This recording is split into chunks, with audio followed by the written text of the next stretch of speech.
স্ক্রাইবের যে ডকুমেন্টগুলো নিয়ে যেতে হয়েছে সেটা তাছাড়া যেটা বন্দোবস্ত করেছি, অনুরোধ করেছি, যদি কেউ, অবশ্য সে সময়টা পেরিয়ে গেছে, এখন আজকে আর সম্ভব নয়, যদি নির্দিষ্ট সময়ের মধ্যে কেউ আবেদন করে থাকেন যে আমরা স্ক্রাইব জোগাড় করতে পারছি না, যিনি আমার সঙ্গে গিয়ে সেদিন 3 ঘন্টা বা 2 ঘন্টা, 3 ঘন্টাই হচ্ছে, কারণ আমি 11টার মধ্যে ঢুকছি বা 11:30টায় ঢুকছি, আর হয়তো 2টো পর্যন্ত থাকছি বা 2:15 অবধি থাকছি, এই সময়টা আমার সঙ্গে কাটাতে চাইবেন, তা এরকম যদি বন্দোবস্ত না করতে পারেন তাহলে আমার কাছে, মানে আমাদের কাছে, অর্থাৎ কমিশনের কাছে তিনি আসবেন, আঞ্চলিক কমিশনের কাছে।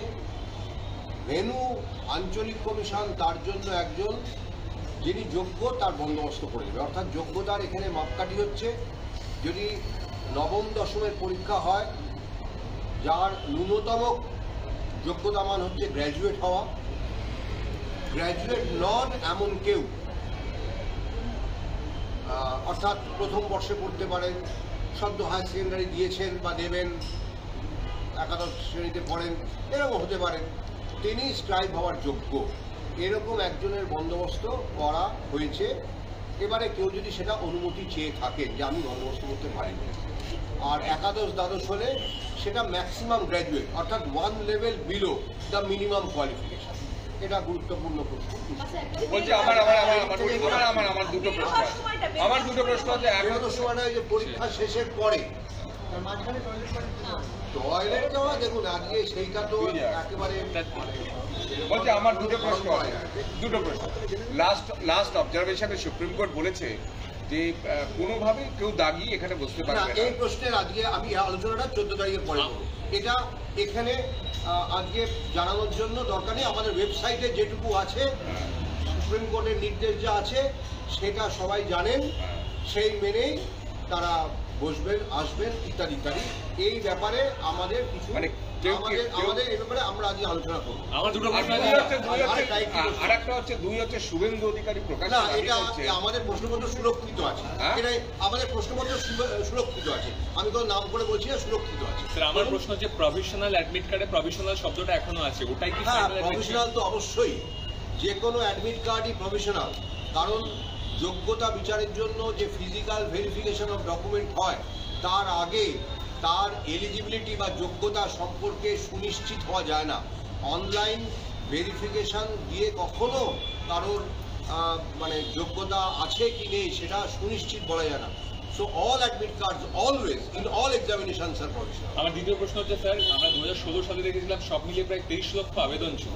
না, এটা একটু ভুল বলা হলো, আপনি সেটা সব মিলিয়ে বলছেন, মানে শিক্ষাকর্মী এবং শিক্ষক মিলিয়ে বলছেন। আগের বারে শিক্ষক নিয়োগের পরীক্ষায় 2,90,000-এর কিছু বেশি মোট পরীক্ষার্থী ছিলেন, অর্থাৎ সেক্ষেত্রে একাদশ দ্বাদশে বেশি ছিল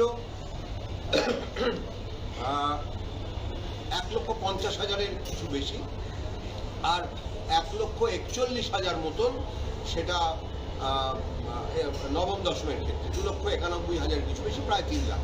আর এবারে সেই সংখ্যাটা 5 লাখ পৌঁছল। 2016-র পরীক্ষার্থী কতজন সেটা কি বলা সম্ভব? সরি, 2016-তে যারা শিক্ষক পরীক্ষা দিচ্ছেন সেই সংখ্যাটা কত কি বলা সম্ভব?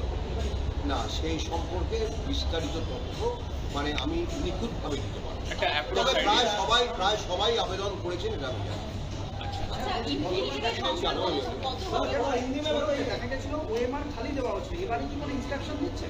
না, সেভাবে কোনো ইনস্ট্রাকশন কারণ নেই যে ব্যাংক সাবমিট করা যাবে না, একটা বই দিয়ে সাবমিট করলেই সেটি খুব মানে যোগ্য একটা ওয়েমার হবে, এরকম কোনো ইনস্ট্রাকশন। স্যার আপনাদের কাছে মূল উদ্দেশ্য এখন পরীক্ষা, অ্যাডমিট কার্ড এবং গাইডলাইন যা আছে না, সেটা ওয়েমার বাতিল তো আমাদের লেখা আছে, অ্যাডমিট কার্ডে যা লেখা আছে বা ওয়েমার শিটে লেখা থাকবে, প্রশ্নপত্রগুলো প্রশ্ন পুস্তিকাতে লেখা থাকবে। হ্যাঁ, ইনভিজিলেটরের সংখ্যা প্রতি 25 পিছু একজন, এরকমই মোটামুটি। আপনাদের কাছে মূল উদ্দেশ্য স্যার পরীক্ষাটা, তাও বলছি যারা বিভ্রান্তি ছড়াচ্ছেন যে প্রশ্নপত্র বিক্রি হয়ে যাচ্ছে, এই নিয়ে কি আপনারা কোনো ব্যবস্থা নিচ্ছেন? আমাদের সুরক্ষিত আছে, না আমাদের প্রশ্নপত্র সুরক্ষিত আছে, এইটুকু বলবো, আর কিছু বলবো না। পরীক্ষার পরে আপনারা সবাই বুঝতে পারবেন, আমি বলতে পারবো, আমি বলতে পারবো, এই নিয়ে আমরা কোনো মন্তব্য। অযোগ্যরা স্যার পরীক্ষা এটা বললাম তো, হ্যাঁ বলুন। ইংলিশে বলছি, বলুন কি জানতে চান, please ask a specific question. Sir, how many centers in total and how many candidates appearing? Total centers for the exam of tomorrow 636, and for the exam of 11-12 that is scheduled on 14 is 478, and total number of examinees, as I said, is nearly 3,20,000 for tomorrow's exam, 3,19,919 for tomorrow's exam, and 2,46,500 almost for 14th exam. So that is the number of examinees for the two exams and the number of centers. And the question booklets will have strong security features so that each individual candidate can be tracked. The security feature is quite robust.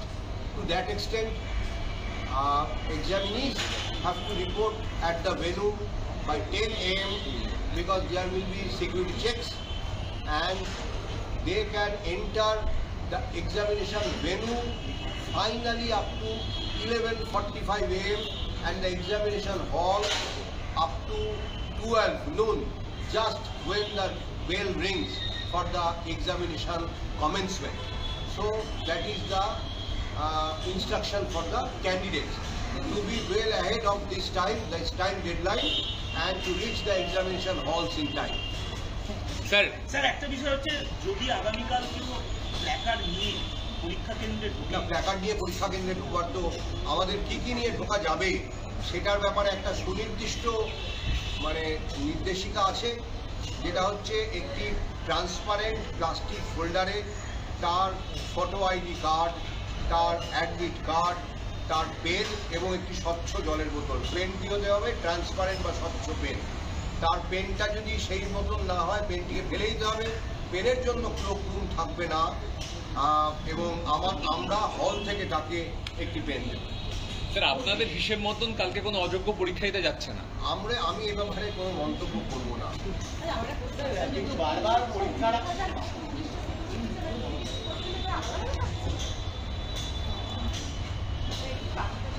না, আমি বলছিলাম যে এইটা নিয়ে প্রশ্নটা পুনরাবৃত্তি করবেন না, আমার কারণ সময়ের ব্যাপার আছে। আমি জানার জন্য কৌতূহলে বলছি, আপনারা তো ধরুন তালিকা প্রকাশ করেছেন না, ওইটা নিয়ে আজকে আলোচনাও করবো না, প্রশ্নও করবেন না। কিন্তু সুপ্রিম কোর্টের অবজারভেশন কি যারা অন্যান্য জায়গায় সুপ্রিম কোর্টের অবজারভেশন আমি করেছি, আমি সব করেছি। এটা নিয়ে আমি কোনো আজকে আলোচনা বা প্রশ্নের উত্তর দেব না, এটা আমি স্পষ্টভাবে জানিয়ে দিলাম প্রথমেই। একটি প্রশ্ন পুনরাবৃত্তি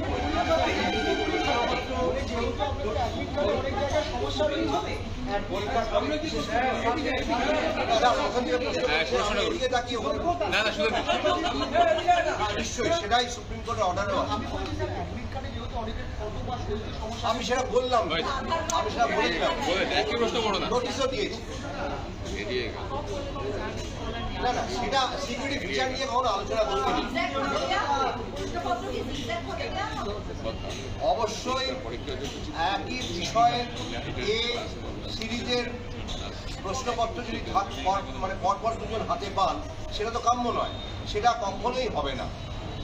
এখন কি প্যাটার্ন হবে সেটা নিয়ে আলোচনা করবার দরকার। কোনো পরীক্ষার্থী পাশাপাশি দুজন একই বিষয়ের পরীক্ষার্থী একই সিরিজ প্রশ্ন হাতে পাচ্ছেন, এটি হবে না। কোনো পরীক্ষার্থী যদি ইনএলিজিবল বা অযোগ্য বলে বিবেচিত হয়, তার পরীক্ষা বাতিল হতে পারে। তো পরে যে কোনো ব্যাপারে ইনএলিজিবিলিটি, সেটা আমি বললাম। আপনি যারা প্রশ্ন করলেন যে অ্যাডমিট কার্ড প্রভিশনাল কেন, সেখানেই বললাম যে all admit card, all examinations are always provisional. সেটা এমন উদাহরণ আছে যে আমি জানি যে কলকাতা বিশ্ববিদ্যালয়ের পরীক্ষা দেওয়ার পরে রেজাল্ট বেরোনোর আগে তার প্রশ্নপত্র হয়তো অনেক দিনের কথা, যে প্রশ্নপত্র বলবো না, তার ফল বেরোলো, কারণ দেখা গেল তার কোনো একটা গণ্ডগোল ছিল, এলিজিবিলিটিতে গণ্ডগোল ছিল। কিন্তু সেটা কথা নয়, সমস্ত পরীক্ষার্থী ব্যাপারেই এটা সবসময় প্রযোজ্য, আর বিশেষ করে এই ধরনের প্রতিযোগিতামূলক পরীক্ষার্থী। Thank you, sir.